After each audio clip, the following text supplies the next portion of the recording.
Hello traders, welcome to trade with Shankha. প্রতিদিনের মতো আমরা আজ নিফটি অ্যানালিসিস করব কালকের জন্য। তো তার আগে দেখে নেবো আজকে আমাদের কি মার্কেট করেছে এবং আমাদের প্ল্যান কি ছিল। তো কালকের আমাদের সিম্পল প্ল্যান যদি আমরা দেখি তাহলে একটা জিনিস বুঝতে পারবো যে মার্কেট আজ কালকে আমাদের আলোচনা কি ছিল, যে মার্কেট কিন্তু এখান থেকে একটা 200 পয়েন্টের মতো ক্যাপচার করতে পারে।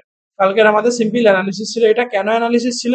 তার কারণ আমরা এখান থেকে একটা সিম্পল ফিবোনাচি টেনেছিলাম, যে লাস্ট যে সুইং ছিল সেখান থেকে আমরা একটা ফিবোনাচি টেনেছিলাম এবং আমরা বলেছিলাম 0.5 লেভেলটাকে কিন্তু মার্কেট রেসপেক্ট করেনি। কেন? মার্কেট তার আগে থেকে এসে কিন্তু হালকা সাস্টেন করে কিন্তু উপরের দিকে যাচ্ছিল।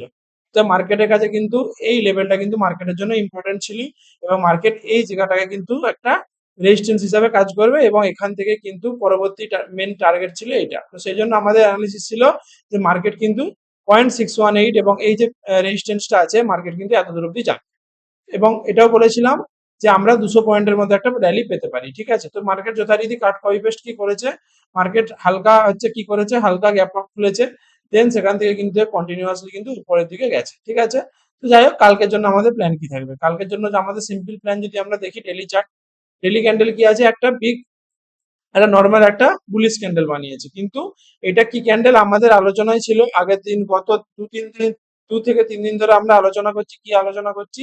মার্কেট কিন্তু একটা রেজিস্ট্যান্স জোনে ট্রেড করছে। কেন রেজিস্ট্যান্স জোনে ট্রেড করছে? তার কারণ আমরা যদি এখান থেকে যে লাস্ট সুইং ছিল, সুইং হাই থেকে সুইং লো যদি আমরা টাচ করি তাহলে কিন্তু মার্কেট কি করছে, মার্কেট কিন্তু 0.5, প্রথমে 0.5 লেভেল থেকে রেজিস্ট্যান্স নেওয়ার চেষ্টা করেছিল, দেন কিন্তু 0.618 থেকে কিন্তু এখন ট্রেড করছে। তো মার্কেট এখান থেকে কিন্তু এই যে এসেছে এইভাবে কিন্তু কন্টিনিউয়াসলি উপরের দিকে যাচ্ছে। অতএব মার্কেটের এটা হচ্ছে সেলিং লেগ, দেন এটা হচ্ছে পুল ব্যাক লেগ। ঠিক আছে, অতএব মার্কেট কিন্তু একটা কিন্তু হিউজ ফল আগামী দিনে আমরা অপেক্ষা করছি। কেন? তার কারণ এইটা হচ্ছে মার্কেটের জন্য লাস্ট কি পুল ব্যাক। এরপরে কিন্তু মার্কেটকে মার্কেট যদি এখান থেকে পুল ব্যাক যদি না করে তাহলে কিন্তু এই জায়গাটা কিন্তু মার্কেট ব্রেকআউট করে মার্কেটের কিন্তু এই লেভেলটা কিন্তু আগামী দিনে আমাদের আসতে পারে। যদি এখান থেকে সেলিং না আসে, যদি এই জায়গায় 1 দিন 2 দিন 3 দিন হোল্ড করে যায়, দেন যদি সেলিং আসে সেটা আরো বড় সেলিং হতে পারে।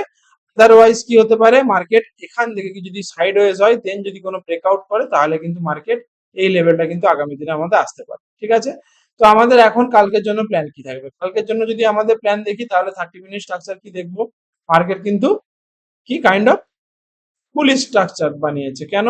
মার্কেট এখান থেকে একটা র্যালি দিয়েছে, দেন পুল ব্যাক দিয়েছে, দেন র্যালি দিয়েছে। ঠিক আছে, অতএব আমরা ক্যান্ডেল সাইজ যদি আমরা যেখানে বোঝার চেষ্টা করি তাহলে কি দেখবো, একটা হিউজ বুলিশ ক্যান্ডেল।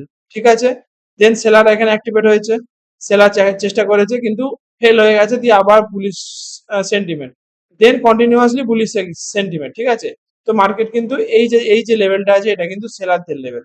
এখান থেকে কিন্তু মার্কেট কিন্তু সেলিং এ আসার সম্ভাবনা কিন্তু প্রবল। ঠিক আছে, সেটা কতটা অবধি সেলিং আসতে পারে? কি বললাম, মার্কেট একটা হিউজ ফল আগামী দিনে হতে পারে। কেন হতে পারে? তার কারণ মার্কেট এখান থেকে সেলিং এসেছিল, এটা পুল ব্যাক দিয়েছে, দেন এখান থেকে কিন্তু এটা কন্টিনিউশন করতে পারে। এবং আমরা যদি এখান থেকে আরেকটা জিনিস দেখি, মার্কেট কিন্তু একটা ট্রেন লাইনে চলছে এবং একটা চ্যানেলে চলছে। আমরা যদি এখান থেকে একটা সিম্পল ট্রেন লাইন টানি, ঠিক আছে, মার্কেট যতবার এখানে টাচ করেছে মার্কেট কিন্তু একটা কি 90 ডিগ্রির মতো অ্যাঙ্গেলে চলছে। মার্কেট কিন্তু এইভাবে চলতে পারে না। মার্কেট কি হয়, হায়ার হাইটা কিন্তু যত অ্যাঙ্গেলটা কিন্তু খুব কম হতে হয়। ঠিক আছে, মার্কেট এই যে এখানে একটা ট্রেন লাইনে চলছে, তো এই ট্রেন লাইনটা ব্রেক হলে কিন্তু মার্কেটের একটা হিউজ ফল আগামী দিনে দেখতে পাবো। এবং আর কি হতে পারে, আর কি হতে পারে মার্কেটে, মার্কেট কাইন্ড অফ এখানে সাইডওয়েজ থাকতে পারে। যদি নিউজ খারাপ থাকে তাহলে কিন্তু মার্কেট কাল গ্যাপ ডাউন খুলে কিন্তু একটা হিউজ ফল হতে পারে। কেন? মার্কেটে এখানে বায়ার্সরা আছে, এখানে বায়ার্সরা আছে, এখানে এখানে বায়ার্সরা আছে। ঠিক আছে, তাহলে মার্কেট যদি যখনই ফল হতে শুরু করবে তখনই কিন্তু একটা হিউজ ফল হতে হবে। তখন এখানে বায়ার্সদের টার্গেট করবে, এখানে বায়ার্সদের টার্গেট করবে, এখানে বায়ার্সদের টার্গেট করবে। ঠিক আছে, এর কিন্তু বড় বড় ক্যান্ডেল করে কিন্তু আবার মার্কেট যথারীতি এই 23,200, এই 23,500 এই লেভেলগুলো কিন্তু আগামী দিনে আমরা দেখতে পারি। ঠিক আছে, আর আপসাইডে প্ল্যান আমরা একটু অ্যাভয়েড করে চলবো, তার কারণ মার্কেট কিন্তু রেজিস্ট্যান্স জোনে আছে এবং অলরেডি আজকে দুবার চেষ্টা করেছে সেল রেজিস্ট্যান্স নেওয়া। ঠিক আছে, তো কালকের আমাদের প্ল্যান যদি আমাদের করতে হয় তাহলে আমরা যদি দেখি এখান থেকে আজকে যে 50% এই লেভেলটা কোন জায়গায় আছে, এই লেভেলে মার্কেট কিন্তু এখন ট্রেড করছে। কোন লেভেলটা? এই যে এই লেভেলটা 23,000 কত, এটা হচ্ছে, সরি, এটা হচ্ছে 23,741। এই লেভেলটাতে মার্কেট এখন ট্রেড করছে।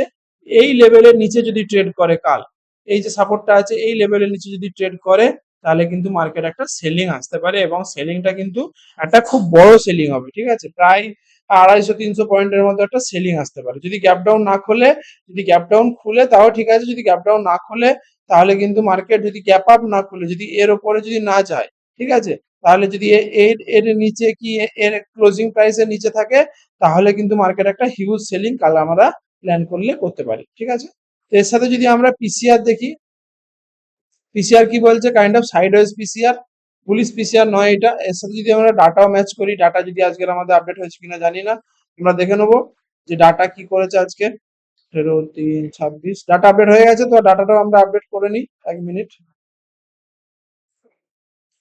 ডাটাটা যদি আমরা আপডেট করে নিই তাহলে বুঝতে পারবো যে কাল আমরা কি কোন দিকে প্ল্যান করতে পারি। যদি আজকে সেলিং না আসে প্রো কি ডিআই এর ক্ষেত্রে, তাহলে কিন্তু আমরা সাইড ওয়েজে প্ল্যান করতে পারি, তার কারণ মার্কেট রেজিস্ট্যান্স জোনে ট্রেড করছে। আর যদি আমাদের সেলিং প্ল্যান থাকে, তাহলে সেলিং প্ল্যান থাকে বলছি, যদি আমাদের প্রো কি ডিআই ডাটা যদি নেগেটিভ হয় তাহলে কিন্তু হ্যাঁ যথারীতি যেটা বলেছিলাম, যেটা আমরা বলেছিলাম কিন্তু সেই দিকেই মার্কেট কিন্তু কাল হতে পারে, ঠিক আছে। কেন হতে পারে বললাম, তার কারণ মার্কেট রেজিস্ট্যান্স জোনে ট্রেড করছে এবং যথারীতি কি ডিআই তাদের পজিশন কিন্তু 2% ডাউন রেখেছে এবং প্রো কিন্তু তাদের পজিশন হালকা প্রফিট মুভিং করেছে।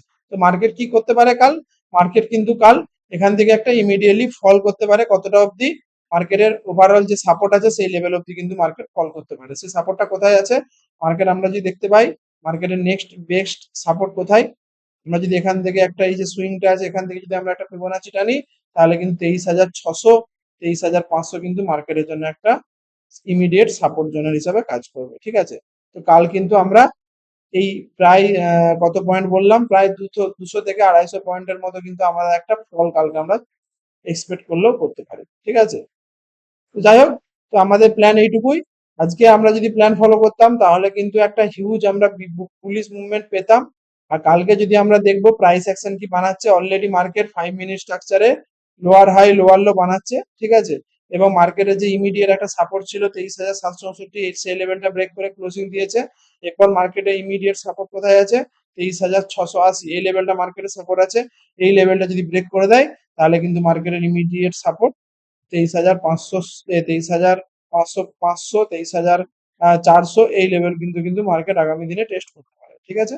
ভিডিওটা ভালো লাগলে একটা লাইক করে দিও, চ্যানেলটা সাবস্ক্রাইব করে দিও। এরকম এরকম প্রতিদিনের অ্যানালিসিস পাওয়ার জন্য ভিডিওটা সাবস্ক্রাইব করে দিও। ধন্যবাদ।